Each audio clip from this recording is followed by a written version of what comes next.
and Guidry goes, let's go look at something that took place 40 years ago. Who cares? Okay, that's political.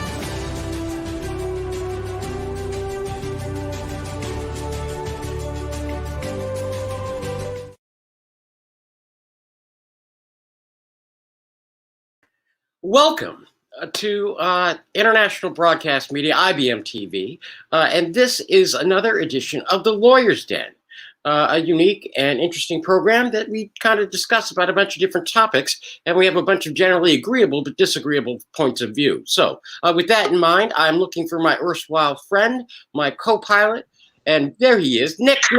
Yes, Bill, we have a lot of subjects we agree upon with a bunch of disagreeable people. So I don't know what we're going to do about them. But do you want to bring some of these disagreeable people on? Yeah, sure. Let's see what we got. Okay, let's see who we got. First, starting from Salt Lake City, which represents the western part of the United States. He received his bachelor's degree, he received his law degree from BYU University, his master's in law from the George Washington University School of Law, and also is licensed to practice before the Supreme Court of the United States. This is our philosopher king. This is Jeff Tiger. Jeff, welcome back to the Lawyer's Den. All right. Okay, part number 2 on the panel. For those of you who don't know him, he went to the State University of New York at Albany, and then he shuffled off away from Buffalo, not to Buffalo, going to New York City, the big banana, to practice law. He is the street fighter from New York City. Let's bring in Fernando Leal. Fernando, welcome to the show. Nice to be back.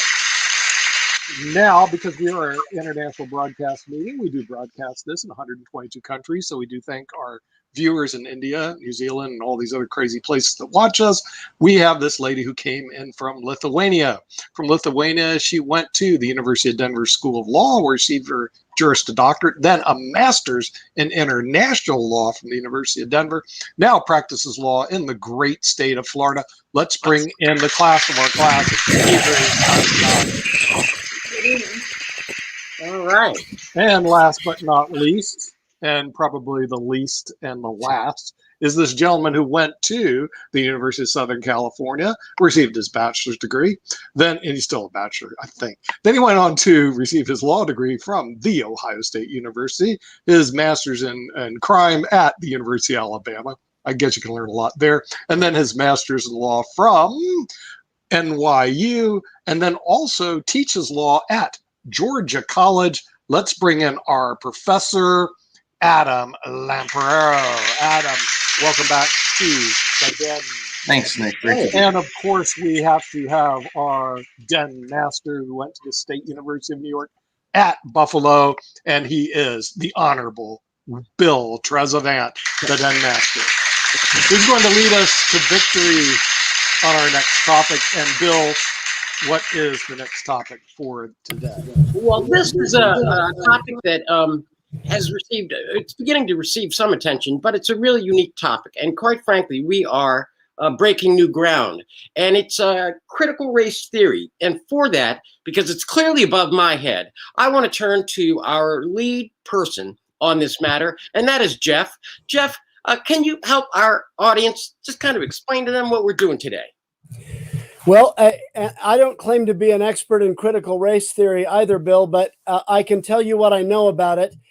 I was in my LLM program at George Washington University about 20 years ago, and it was being discussed then. I remember an advanced constitutional theory course I had from Mark Tushnet at Georgetown, who you may know or have studied, was one of the leading liberal lights in the constitutional law realm. And he had a couple of different presentations from people on critical race theory. Now, I'm not an expert in it. I'm not one that would have given one of those presentations, but my understanding is that it sort of clashes with the fundamental objectives of the civil rights movement. It rejects the idea of color blindness and, in fact, suggests that color is really the most important thing that we need to look at, and that race is the most important thing we need to look at in terms of interpreting our history and understanding policy going forward. It is kind of a philosophical foundation for affirmative action programs and ideas. Okay. And So that's my understanding of it, and right now there's a lot of conservative groups that want to ban it being taught in various venues, particularly in elementary schools, but also other places too. Okay, so Adam, I'm going to you first because, as you know, Adam, you have very definitive views on race, how it should be used in the law. I mean, and clearly you must know something about this area. And I know that this is, I'm throwing you a soft pitch here, Adam. The philosophical foundation for affirmative action and perhaps even reinterpreting our entire history based on taking color into account. Your thoughts, Adam? Oh, okay. Adam's frozen. Okay.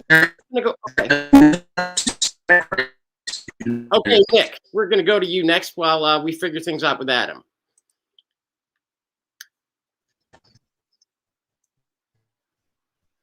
We've got to unmute, Nick. Okay, and hopefully Adam becomes unfrozen. He's like Harrison Ford, remember, with Jabba the Hutt. Actually, Nick, on that point, don't you find it funny? Every single time we bring up race, Adam is either a no-show or freezes up. I think he's scared to talk about the subject. Yeah, I think so too. It scares the heck out of me. Hopefully I'll unfreeze. Well, it's like Jabba the Hutt. He's frozen. Yeah, you're frozen. Okay, so he's got to get his bandwidth fixed. But let me tell you what's going on here in North Carolina. There is a bill that was just passed by the House. House Bill 324, I have it right here. It bans people from teaching race, at least if you go to item 6 or 7, that bans teaching race to students. And it's worded really poorly, Bill. So the thing is, I can't really opine on it. Okay. I'm back again. Yeah, well, I think he's still working on things. But you were saying you can't really opine on it. Right. Well, the thing is, here's the problem. Okay. There's a lot of good language in here, and there's some horrible language in here. So, like they do say things like the public school shall not promote the following concepts: one race or sex is inherently superior to another race or sex. Okay, that sounds pretty good. All right, but then they go on later on. And they say that that any individual solely by virtue of his race or sex should feel discomfort, guilt, anguish, or any other form of psychological distress. What does it even mean? In other words, they have several sentences in here that what does it even mean? Where's the penalty? Where's the example? This is one of the most poorly written trash I have ever seen. If I was a law professor and our law professor disappeared, Adam did, I would be embarrassed to actually submit this. Two-page piece of garbage as law. And here's what I found out. That's the reason I was wondering if Jeff did his research on it. There are 8 states that have already passed laws similar to this. This shows you how poor our legal system is. I got your point, Nick. Come on, I got to get somebody else in here. Deidre, I guess the question on this is, really, now we're at the point where everybody is talking about race, whether it's Black Lives Matter, focusing on various areas of the law, whether it's women's rights, all these other things. And isn't this really just a bunch of white people coming along and saying, with these bills, saying that now, just because we've arrived, now we can't even talk about it, we don't even want it in our history. Isn't this really just whitewashing? And then, in fact, what Jeff was talking about, critical race theory and making race a foundational starting point of discussions, what we ought to do. Deidre Sound? Yes, Bill, I agree with you. I think we had a very interesting point right now where there is so much buzz when it comes to the racial equality. And this time provides a lot of opportunity, but also challenges, because here I would go to Nick. How we can make a leap forward if there is no base, no unanimous agreed upon agreement or structure how to educate or how to incorporate that racial critical theory. And right now we have borrowing segments from racial critical theory as it was introduced in 1970s or 1980s that, as you, Bill, mentioned, also instigates other people more extreme, have extreme attitudes to completely abolish such dialogue. And I think that would be very, very dangerous, because we need to take race seriously. Race needs to be understood in a more sophisticated way. Race is a part of our economy, of our politics, of our government, and you cannot learn or comprehend the race to the way we need to just by observing or being a classmates with a different race people. We really need to dive into it, but we cannot take it to the extreme level as such. As for example, as I read last year, first graders in a school in California, Copernico, had a task to grade themselves, deconstruct themselves racially and sexually, and to grade themselves abolishing the white privilege. So even myself, I would not be able to handle such task at this point. It would take a lot of dedication, but I think we really need to understand the context of history, of mentality, of our social education, and move forward. And I think that's the big trouble right now, or task or danger that this theory has at this point. Fernando, you, I think, have generally advocated the law as being race blind, but isn't it true that when we start talking about the prison populations, prosecution of crimes, and all of the areas, race is in fact a foundational matter, and you can't just get away from it in any way, shape, or form? So why can't we just kind of reignite this discussion and use critical race theory as a basis for how we're approaching the law? Fernando, what are your thoughts? Actually, the point that you bring out in your question is the reason that all this started, because critical race theory started in law by Dr. Derek Bell and Alan Friedman, who has passed away and was a professor of mine for antitrust. They were studying the law, saying that you get these laws that are supposed to advance society and they make great strides, but then once they get down into the lower courts and to the individual state courts, it starts being watered down, and the gains that you make start being walked back. You bring up the point of race. It's not blind. It's blind in the sense that when you get there, here's a statute, it's going to be applied. Either you fit it or you don't fit it. And look, whether people like hearing this or not, you have minorities in prison because they're committing a lot of crimes. That's just a fact of life. Whether anybody likes hearing that or not, that's part of the problem. Okay. They're destroying their own neighborhoods, and they're destroying their own people. It's just life. Okay, so I dealt with it every day. Okay, well, Fernando, so your worldview is that everybody sucks, which I think is not unusual for New York City. Adam, what are your thoughts on this? Okay, well, I guess we're still working on that. Yeah, I can give you answer what Adam would say. Yeah, we don't need Adam anymore. We'll have Deidre. I think from everything that we heard from Adam would say we need to focus on family structure, on education, on not getting married before, or not getting married after having children, but do it after. Basically, investing in our social economic growth and working on this family and education nuclear. And I think it would be a really, really good point, because race is also connected to that fact, and it's connected to what Fernando said, that minorities do commit more crime, and then we need to ask why and what we need to do. So maybe instead of attacking whiteness and trying to delete it from the history and civic classes, we could talk more about our family nuclear unit. So I think that's what Adam would say. Okay, well, that's going to be good enough. But Jeff, I want to ask you this question, because I want to link it up to this other topic that people often hear about that I think our audience needs to understand, and that's the concept of jury nullification.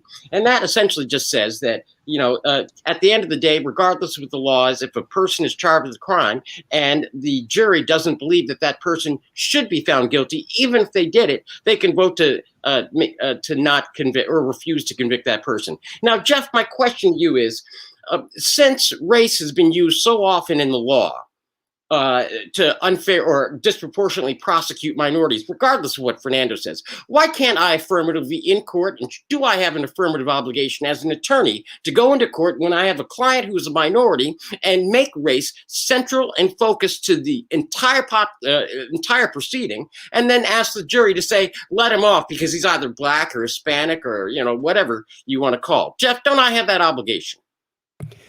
Well, yes. I mean, now there are people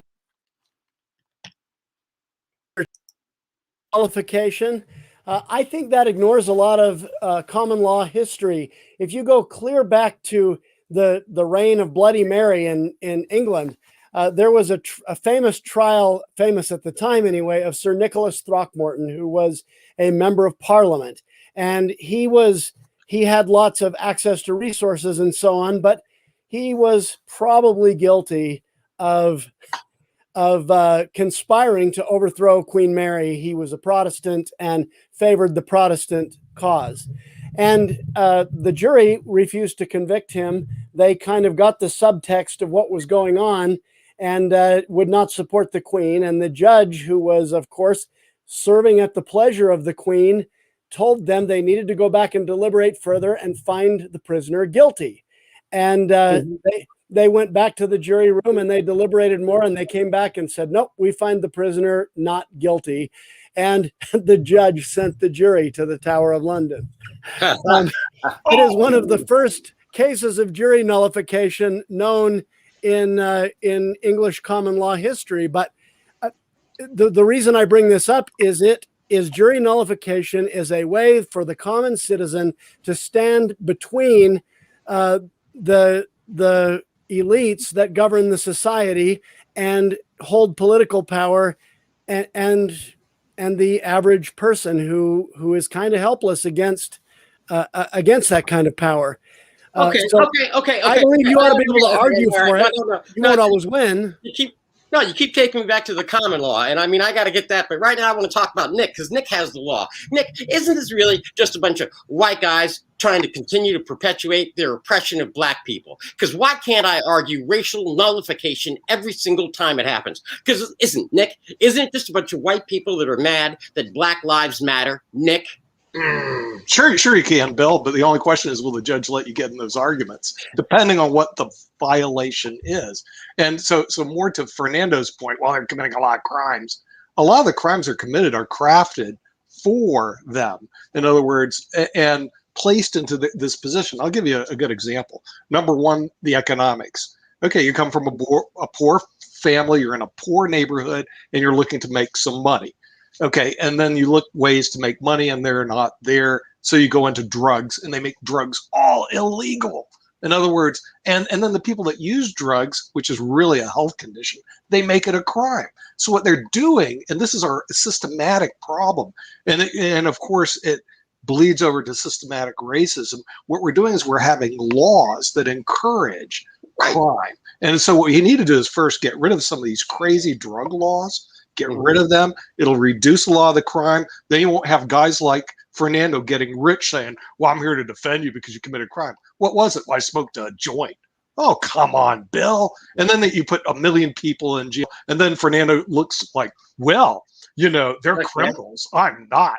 Look how great I am. I'm Fernando, the non-criminal. Point. Come on, Bill. Okay, Gagey, we're coming to you, and then Fernando, we're coming to you, and we're going to get right back up to you, Jeff. But Gagey, I mean, here's my thing.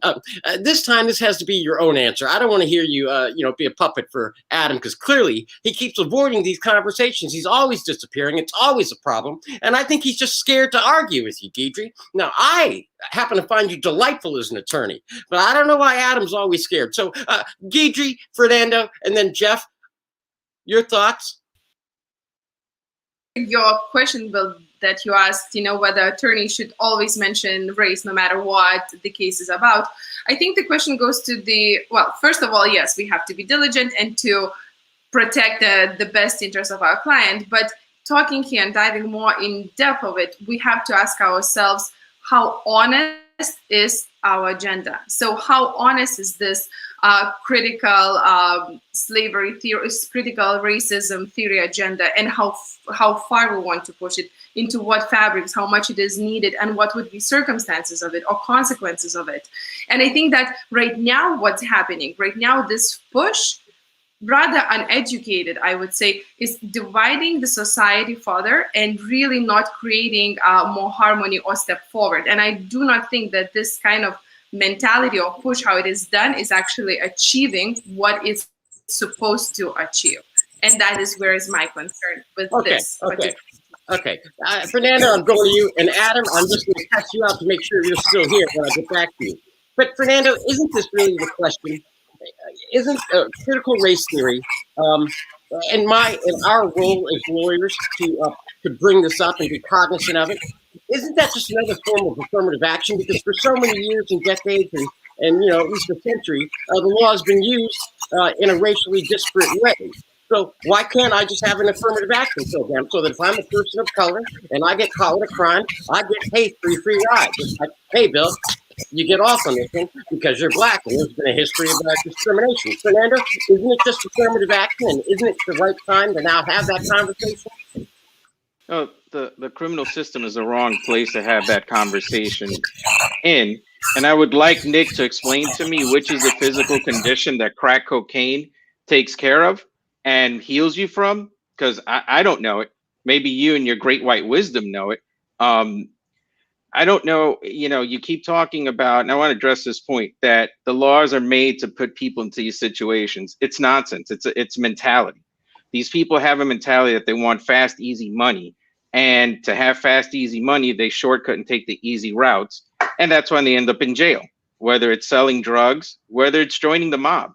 It doesn't matter. It's just that they want fast, easy money. They don't want to put the work in to take care of their situation. In terms of your question, Bill, you can't have an affirmative action program. Oh, I'm black, I committed a crime, boo hoo hoo, let me out.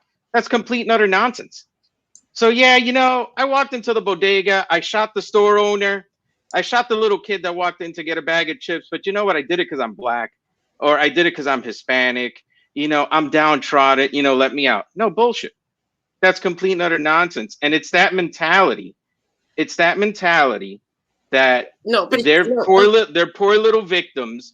So therefore, let's pat them on the back, give them 40 acres and a mule with public assistance, and let them go on their way. That's why you have part of these problems. At some point, people have to start looking inwards and seeing, what the heck am I doing to keep myself in this situation? Also looking at, what is the system doing to keep you in that situation? Because right now it's going hand in hand. It's not just the system beating down on you. It's you also taking the approach that, hey, especially here in New York City, we have a revolving door for crimes now. People get arrested, they go in, they let them out, they commit another crime, they keep coming in. It's just a circular motion and nothing's happening. So, this isn't affirmative action so you can get an education. Okay. Right. Let's give them affirmative action so that they can keep killing, murdering, and selling drugs. Sure. Okay. What the hell? Okay. Well, fine, Fernando. I mean, all of that stuff was nonsense because there was that very important case, that well-publicized case of that rich kid, I think it was down in Texas, who came up with a defense that said he committed the crime because he was too rich and too well off. And then he got reduced crimes. And it happens all the time when you have these these college athletes that, are convicted of these crimes and receive like a nothing sentence. And are you talking about O.J. Simpson? No, hang on, Adam. I'm coming right to you. But I just wanted to make sure Fernando had intellectual honesty, because we've seen these examples with white people and rich people for decades. And nobody is outraged with that. Adam, your turn, because Adam has been patiently waiting. Well, I'm sorry for the technical difficulties. The last words I heard were that Guidry was speaking for me. Apparently, she decided to go full Stalin-esque on me and revise her totalitarian roots. She did a great job. Speak on my behalf. But let me speak on my own behalf. This country is not built on racism. There is no systemic racism, and there is no white privilege. Oh. After Brown versus Board of Education, the Voting Rights Act, the Civil Rights Act, affirmative action, and numerous Supreme Court decisions, we have effectuated equality of opportunity. This nonsense about racism is dividing our country. If the black community really wants to address their problems, number one, single motherhood. 72% of children are born to single mothers. Number two, over 40% of the murders are committed by African Americans, even though they're only 13% of the population. We have to address black culture, not focus on racism. Those are the issues. And ultimately, you have to understand that your choices matter. Okay. All right. Jeff, I'm coming to you because, Jeff, I really want to, just get you to respond to Fernando. And then, Nick, I'm coming to you. And that's this, that, Fernando says, they commit the crimes, they got to stop doing their things. But he denies any basis whatsoever for, affluenza defense, or, I'm a wealthy defense, or I've got a better lawyer defense. It's just like all the minorities are bums. But Jeff, now that we have this turning in our society, isn't it appropriate to begin to make these arguments legally and say that, yeah, now we're going to place an emphasis on it. And yeah, give me 3 free strikes, on certain crimes. Jeff? Well, I'd like to answer that on 2 levels. first of all, do I agree with critical race theory in the context that you've talked about as policy? And secondly, what about teaching it in schools and so forth? On the first level, no, I don't agree with it as policy. I believe in that the aspiration of our society ought to be, in the spirit of the 14th Amendment, that we judge people by the content of their character and not the color of their skin. And critical race theory, as I understand it, ramps up the discussion of race and makes that the most important thing. I think our history has blights on it with regard to race. There's no doubt about that. I also believe that our history is more than slavery and Indian slaughter. So we have important ideas, and half the globe is ruled by American ideas about liberty and freedom, and, by the way, for everyone, for all races. And so I don't believe America is an evil country that is built on racism, although it is a part of our past and it is something we have to deal with.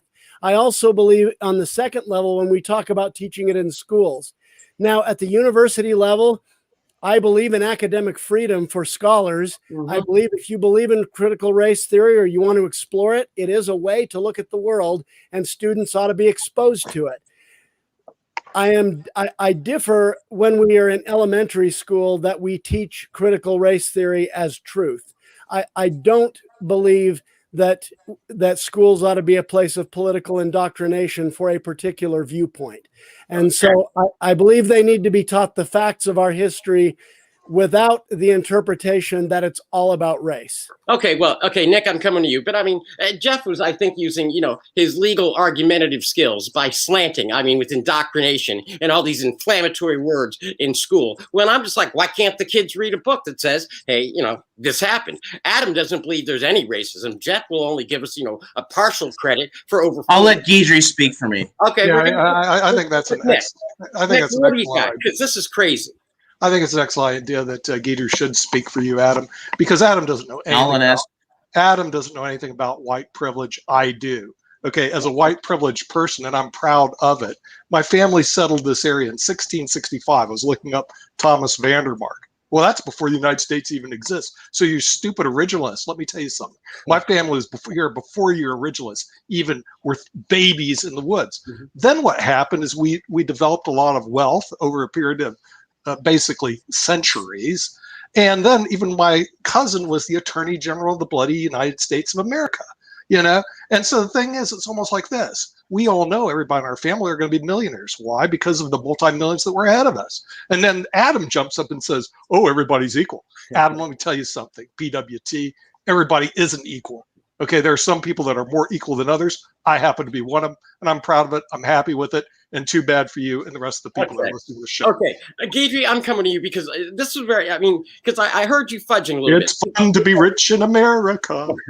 So we've got Fernando that's just saying it's self up by your bootstraps, and they deserve to go to prison. We've got Adam saying that there is no racism, everything was cured. We got Jeff saying, well, there were a couple of problems in the past, but you are sitting here arguing, I think, for like a middle ground that, we got to take into account, but not too much. But I'm like Guidry. You are a living constitutional scholar from that school of thought. And really, in the face of these four other guys and Nick flaunting his white privilege, don't we have to fight back? And forget being moderate, because they're not being moderate. Why do I have to be moderate on this issue? And I think we ought to put race front and center every single time. And the first thing I should do when I make my opening arguments as an attorney and say, look, my client's black and you should leave him alone. Guidry, your thoughts?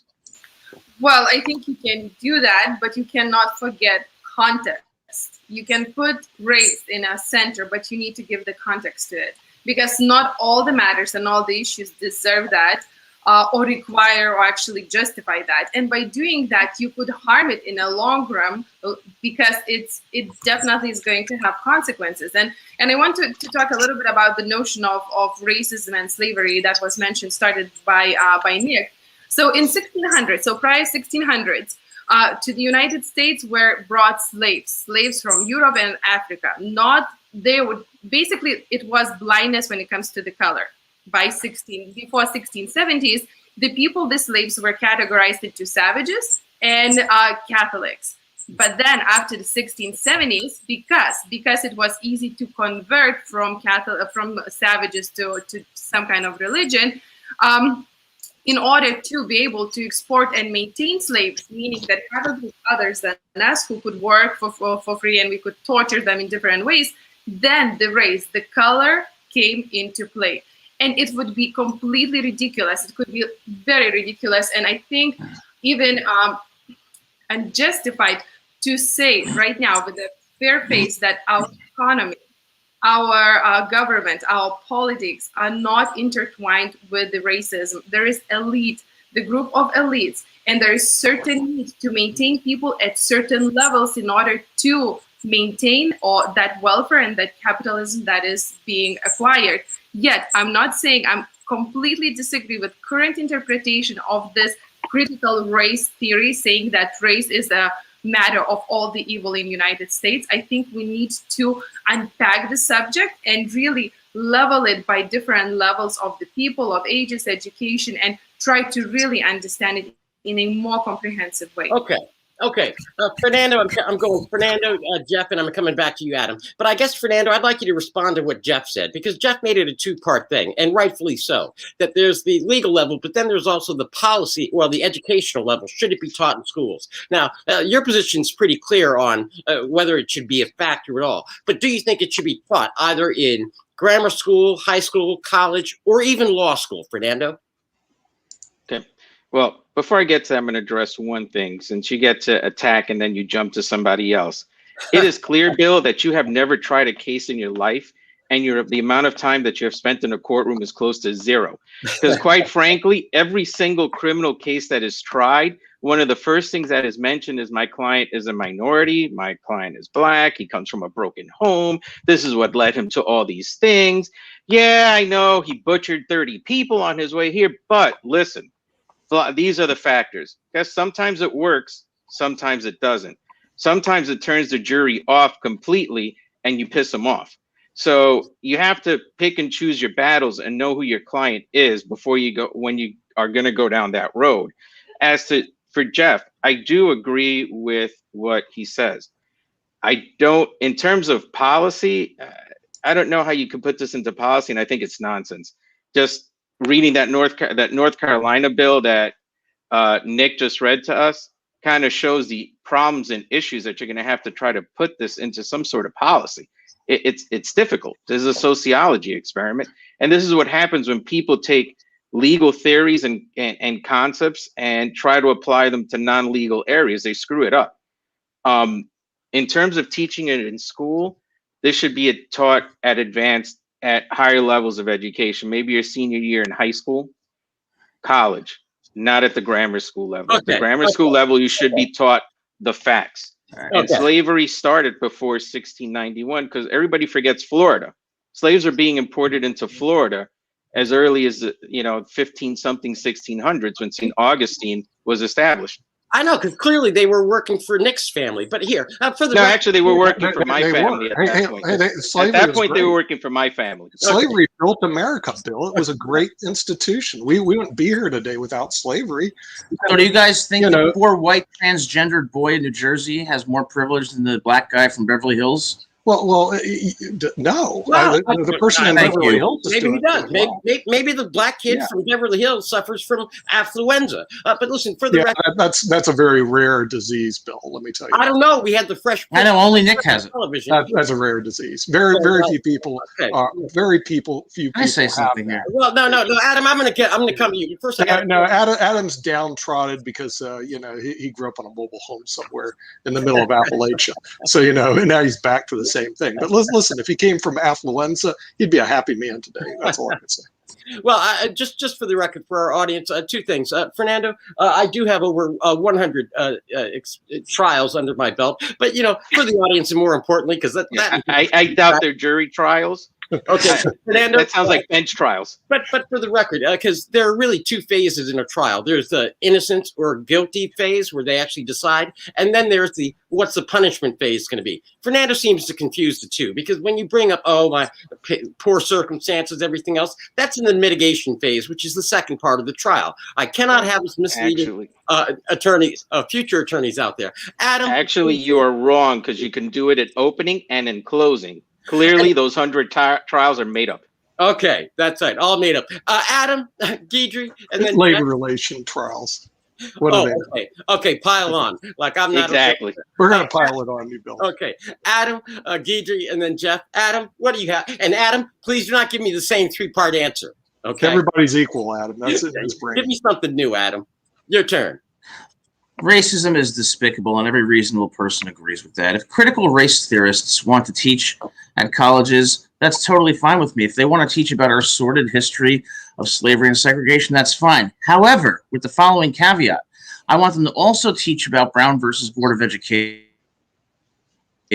I want them to also teach about affirmative action. I want them to also teach about the Voting Rights Act. I want them to also teach about the Civil Rights Act. I want them to also acknowledge that 72% of Black children are born to single mothers. I want them to also acknowledge that African Americans commit murders at 3 times the rate of their representation in the general population. I want them to also emphasize that choices and values matter. So when Guidry says context matters, it certainly does. And that's the context we need. Otherwise, it's indoctrination, and that's wrong. Okay, I'm glad you brought the problem is with Black culture. The problem is not with racism. There is a cultural problem in the Black community. I'm not afraid to say it, because I'm one of the few people who does say it. I'm tired of the political correctness, the buzzwords about white privilege. The truth is the truth. Dropout rates for African Americans are so much higher. Single motherhood is higher. Crime is higher. We have to address those issues and build up communities. I appreciate that. And, you know, apparently for our audience, Adam apparently believes that he's blacker than me, and I find that hilarious. He is. I mean, I am blacker than you, Bill. That is a fact. Deal with it. He used to have to deal with that when he was. I'll tell you why. Because I have USC suffered more discrimination than you have. And I have endured discrimination, but I have risen above that discrimination because I've made choices to rise above that.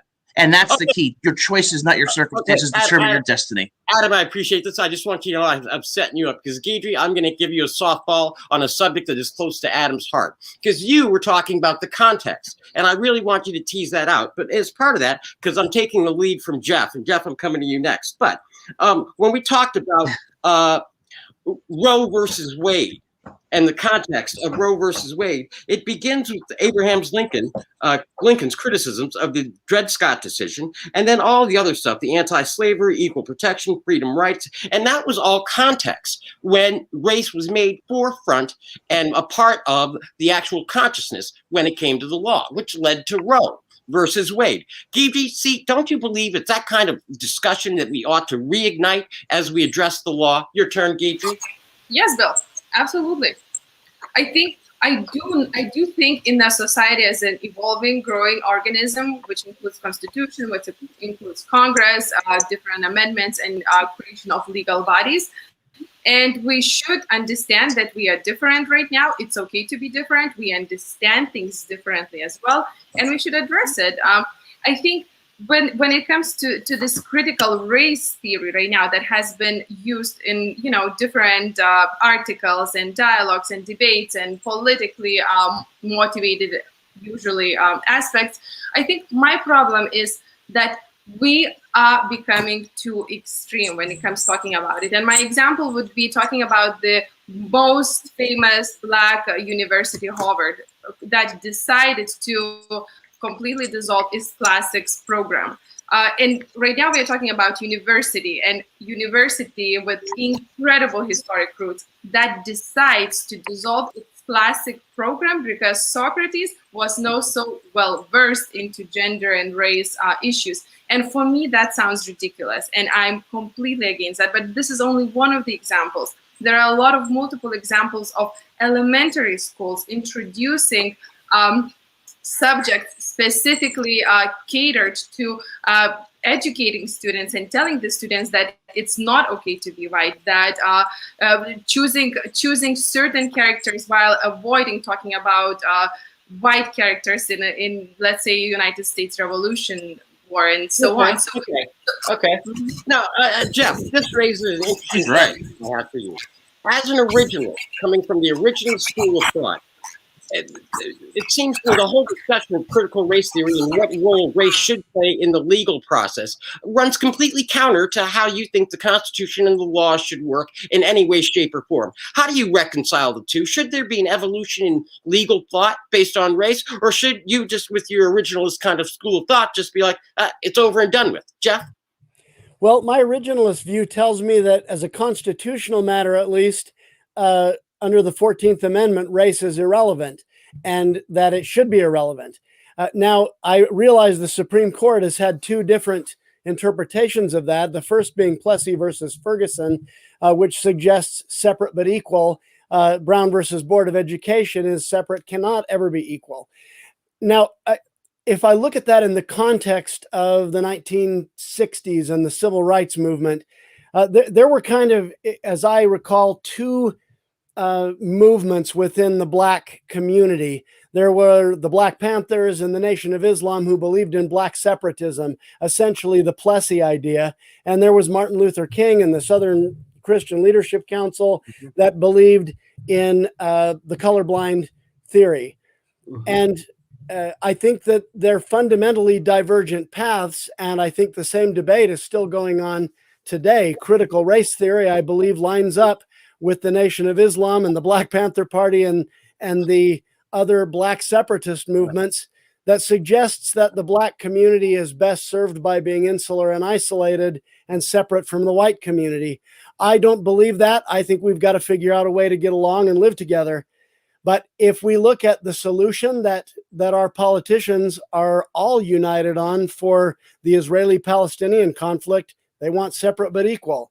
They want a separate Palestinian state that is separate from Israel by race and religion. And so, and maybe in that part of the world, that's the best they can do. I don't know. I think in America, I believe in the melting pot.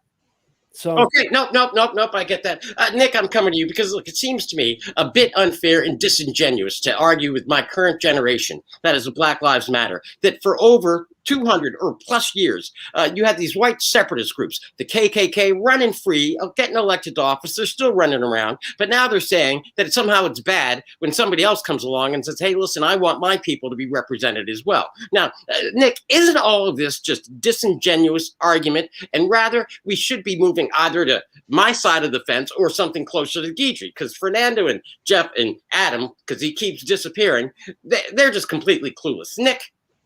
Yeah, it's interesting you say Black Lives Matter, because I've listened to the other people say BLM doesn't stand for Black Lives Matter. It stands for burn, loot, and murder.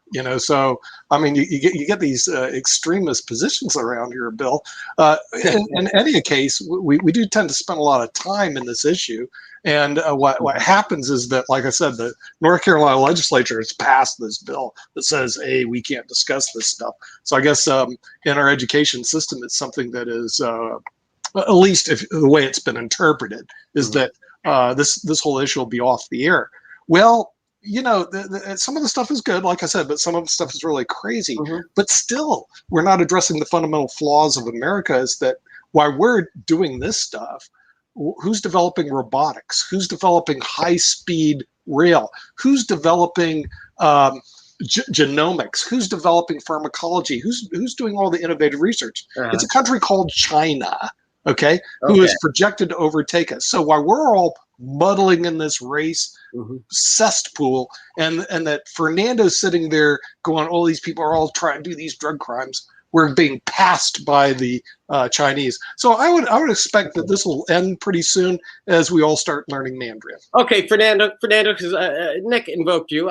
I want to just ask you this. Listen, isn't it really true that this always remains an issue because white people keep making it an issue? Black people didn't introduce that bill, House bill in North Carolina. White people did it. So, Fernando, aren't they the ones that are always keep picking the fight every single time? People from my school of thought think that we've settled the issue. How are you looking at that, Fernando? Jesus Christ! Finally, you said something that made sense. Nick, with this nonsense that China's going to take over, blah blah blah. They couldn't even develop a COVID vaccine that worked. but yet we're going to be speaking Mandarin in the next 10 years. Okay. 20 years ago, I heard I was going to be speaking Japanese. What happened there? Right. And 10 years ago, I was supposed to be speaking Mandarin. What happened there? Okay. Well, They're the ones that, and you're right in that respect. They always keep bringing it up, and they keep bringing it up because they feel that they're losing market share. So once you start losing market share, you start getting scared. And once you start getting scared, you start trying to introduce laws and rules to curb the market back to your side. okay. That's really the issue. Okay. So it's really a case of they keep doing it, so it's their fault, and that's why we're still talking about it. That's what I hear you saying, right, Fernando? Okay. It's everybody. It's honestly, it's everybody's fault. But you pose it as a white-black situation because whites keep bringing it up. So then, what does the other side do? They start bringing it up. Yeah. So at the end of the day, nobody's ever going to shut up and figure it out. It's everybody's fault. But in terms of your example, you're right. Okay. I'll give you one. I'll give you one for today. Right, Adam, you're up. Sorry again for the technical difficulties. Well, what I would say to the black community is this. Do you want victimhood, which is what the Democrats are offering, or do you want vindication? Do you want to be responsible for your choices, or do you want to consider yourself oppressed due to your circumstances? You're being fed a line of BS. I have a lot of black students, and they're all really smart and all really talented because they make the right choices and they have the right values and they have two-parent families.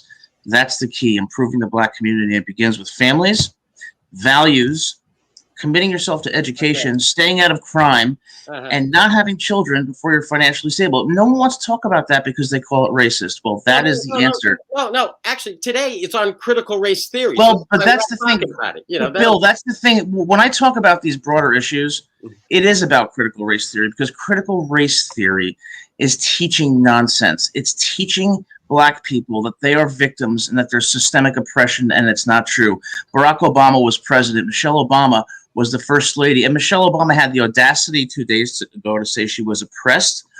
We have actors like Denzel Washington. We have congressmen who are black. We have black people as CEOs. We have black people in leadership positions. The racism mantra is nonsense. It's about your choices, your values, your families, your environment. Mr. Professor, in North Carolina, Deidre said before was absolutely right about how what they're teaching these young kids is appalling. It's dividing our country.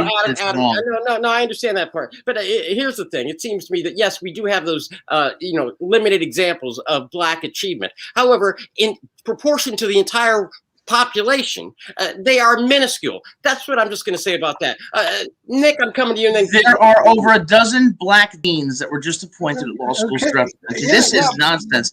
Now, Nick, this our law that's going through North Carolina. I don't think that Nick wakes up in the morning and snorts cocaine and joins a gang and impregnates somebody. You can't say black and white anymore. Okay. That's a racial comment according to laws of the state of North Carolina. You guys are not interested in solving the problem. No, they're not. They just want to hear the race card again in North Carolina. Okay, now, Gigi. Agree, Nick. Okay, no, Gigi, I want to kind of get a different perspective because I really dig, how you think about these things. And it seems to me that that I think I heard Adam say it agrees with me. I'm having a little he did. Right now. Okay, this is weird. I'm having a weird moment. I think I'm going to have to leave now. Because you said they want to embrace victimhood, which is what they do because they're manipulated by those Southern Dixiecrats. They call themselves Democrats. Okay. Ask not what your country can do for you. Ask what you can do for your country. Done. Okay, I'd like to ask Gidri. Gidri, why is there, because I'm going to go Gidri and then Jeff and then you, Fernando. But Gidri, why isn't there the same amount of backlash when people talk about the women's movement and the importance of feminism in the law? I mean, it seems to me that that's a gender-based affirmative argument of the importance and the discussion here in the legal community, but nobody gets mad about that, and you don't see bills in North Carolina and other states, trying to abolish all this stuff. I mean, don't you see the two arguments as the same, or how do you look at that, Gidri? That's a very good question. I do think that both issues have a lot of similarities. I think that when it comes to the women rights, it's not as forceful and it's not as in your face. I also think that racism is more engraved into our society. I do agree with with Adam that we have a lot of successful African Americans in the United States, but it's also, it's saying that, it's almost saying that I have a neighbor who's African American and I talk to him and therefore everything is perfect, there's no racism. We have to understand that the structure of the United States has been built using slavery and using racism. I do not agree, and I think there is a problem. No, Adam, just let her answer. How today is it structurally racist? Adam, simple example. Zip code defines life of a lot of people, life expectancy, education, and unfortunately, a lot of worse zip codes involve specific nation or specific nationality or specific race, African American. True for poor white people too. No, but no, yes, there are white people too, but we are talking about disproportionate, Adam. And you know, when Fernando, you mean the murder rate that blacks commit murders 3 times the rate? Is that what you're talking about? Disproportionate? You need to understand why that murder was committed. When Mike wakes up in certain district, in certain area, in certain neighborhood, manipulated or orchestrated by gangs, drug violence, and his parents are on social welfare, some kind of accident was sick and cannot work. He has 2 minor sisters. What he's going to do? He's going to try to help his parents make money by joining the gang. And it's also every single time in his face when he goes to school, when he goes back from school, and it's completely different. And you can try to avoid this example. There are a lot of examples like that, and it needs to be, and that's why we have also different education systems, different school books, depending on what school, what region, what zip code the student is going to study. So there are a lot of examples like that, and we cannot avoid facing it. However, I do think that right now, at this point, with this critical race theory, we are victimizing people that should not be victimized, and therefore we're not letting them to reach their potential and really resolve the solution or this problem that we have to deal with. It exists. Okay, Fernando, victims or not? And then Jeff, and then Nick. Who are you referring to as victims or not? Well, Deidre just made the argument that says that, you know, we're victimizing entire groups of people with critical race theory, meaning assuming, you know, based on race, Black, Hispanic, whatever. No, you know, part of being a victim goes to your mentality and the way you view yourself and the way you view the society around you and the way you view how you're going to get from A to B. Do you want to sit there and take a shortcut like I grew up seeing a lot of people take, or do you actually want to go to school and stick it out and, you know, take a path that isn't going to land you in jail? You know, part of the mentality has to be changed as to how you're going to be socially mobile. It isn't just being an athlete, a rap star, or a drug dealer. You know, there are other professions out there that will get you socially mobile, or trades, you know, that you can open your own business. The problem is that what people are seeing in these neighborhoods, and I see Gidry shaking her head, I experienced it. What people are seeing in these neighborhoods are Charles Barkley grew up poor, now he's a multimillionaire dribbling a basketball. You know, Jojo on the corner is driving a BMW and he has, you know, 10 pounds of gold around his neck. How did he get there? Well, he didn't stay in school, he hung out on the corner. So why the hell am I going to stay in school? Why am I going to study? Why am I going to become an airplane mechanic, which pays really well? Or why join the military and pick up a trade? You know, these things aren't going to lead me to getting Jordans right now. I want my Jordans now, not 20 years from now or 10 years from now. So no, I don't agree that it makes you a victim. The theory has a victimization component to it. Because it does take that approach that because of race, you're screwed and you can't do anything about it. But that's in the social area. If you look at it in the legal area, it does not. And that wasn't the point of why it was developed. Okay, Jeff. And then Nick. Well, you want to shock.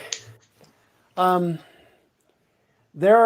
in the hood, there is a mentality among a lot of young Black men that if I'm going to enjoy something like my Air Jordans, it better be now, because I don't know if I'm going to live to be 21 years old or 25 or to go to college or anything else. And they, in many ways, have become notoriously short-term thinkers because, honestly, the life they grow up in is so dangerous. And I'm not using that as an excuse for them. I do agree with Adam that we've got to address this through education and a lot of other ways. And it's not purely racial. It can be socioeconomic as well. But Okay. my problem is, and I'll throw a bone also to Bill. Do I think that an attorney has the right to argue for jury nullification based on entrenched racism?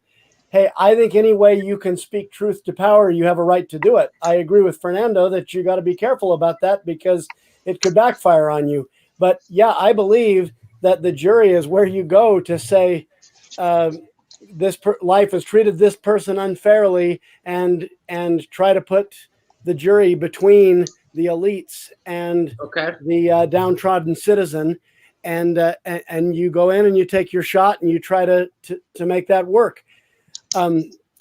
Do I believe in critical race theory as the way of explaining the world? I think it's one worldview. I think it ought to be represented in colleges and taught, but not taught as the only truth, debated among a variety of different theories. Do I believe that we ought to have critical race theory training in the way that we do in sensitivity training regarding sexual harassment? No, I don't. I think there are a variety of different ways to look at the world, and that is one of them that ought to be put out there and considered. Okay, Nick, and then Adam. Yeah, I do have to shed some tears for Adams because he does have a bit of a point here. First of all, they are definitely victims. I mean, you just have to get it. You are a victim. You are screwed. So if you're coming from the hood, just remember you're a victim, you're screwed, and there's almost nothing you can do about it. So once you get that reality set, then you have the three choices that Fernando mentioned, which are still exist today. You can be an athlete, so you better be really good. That'll get you out. A rap star, you better be really good. That'll get you out.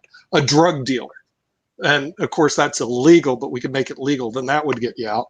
And then the fourth one he didn't mention, you could always go to law school and become a lawyer. Okay, and that may get you out. It may not, but it'll certainly change your life. Now, my tears cry for Adam because the thing is, not all whites are privileged, and I understand. There's what they call poor white trash. I didn't know that existed until I left my community and found out, wow, there's a lot of poor white trash that are pretty stupid out there. I mean, they're dumb, but there's several ways out for them. Number one, become a farmer. Okay. Number two, join the military. Or three, become a drug dealer. They go to all these, and of course, the last one, if you find out you're a victim because you're poor white trash, go to law school and become a lawyer. Okay. So now we're getting at that point where we're going to do a lightning round. So Adam, Fernando, Guidry, Jeff, and then Nick, you'll land the plane. So Adam, please. 2 days ago, Michelle Obama, the former first lady who's worth $70 million, claimed that she feels oppressed when she goes to the grocery store. LeBron James claims that he's oppressed. It's all ridiculous. It's all the result of a victimhood culture brought upon by LBJ's Great Society, which through a welfare state created dependence on the government, victimhood, and a disincentivization to make the right choices, have the right values, and control your own destiny. Two-parent families, not committing crime, getting an education, that's the key to the middle class. Fernando. Yeah. Critical racial theory was developed to study cases and statutes that had made advances in race relations and figuring out why everything was slowing down. Now it has splintered off into sociology and a bunch of other areas. So in terms of the social experiment part, e pluribus unum, out of many, one. You got to keep getting everybody to mingle, talk to each other, and teach fact-based history. Okay, Guidry. Well, I do not think that we need to relax now. You know, there is critical racial theory. Everything is done. Let's see what's going to happen. I think we need to continue to talk about it. I think race evolved. It's far beyond being self-evident. It's more sophisticated. It's in the economics, politics, and government, as I mentioned before. Yet right now we have a task to really figure it out, how the best way to unpack it and where to start to talk about it, to teach about it, and hopefully to learn from it. Okay, Jeff. Critical race theory is one perspective. It's one theory, one lens through which we can view the world. In a university environment, of course, it deserves to be taught, along with a plethora of other theories to be taught by other professors. and explored. I don't believe we ought to teach it as truth. I certainly don't believe we should enshrine it in the law. I believe the law of the land, I believe the framers of the 14th Amendment were right in suggesting that all people should be treated equal regardless of race. It means that race is irrelevant, and I think it ought to mean that in our law pervasively. Okay, Nick, you are up. Can you help us land this program? We're about that hour. Yeah, does that mean I don't have to express my opinion anymore, Bill? Oh, no. You can choose. Okay, unlike Adam and Fernando, okay, you are screwed. Okay, just realize that. If you come from the hood, there's no way out.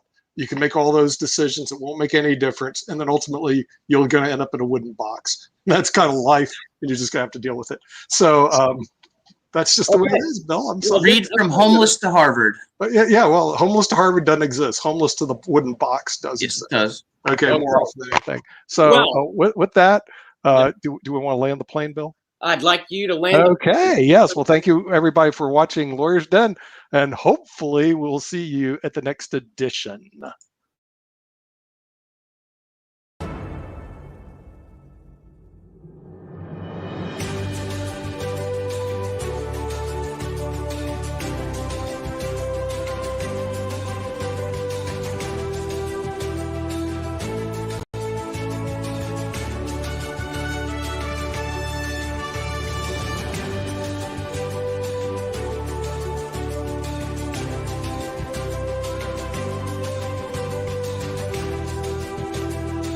And Guidry goes, let's go look at something that took place 40 years ago. Who cares? Okay, that's political.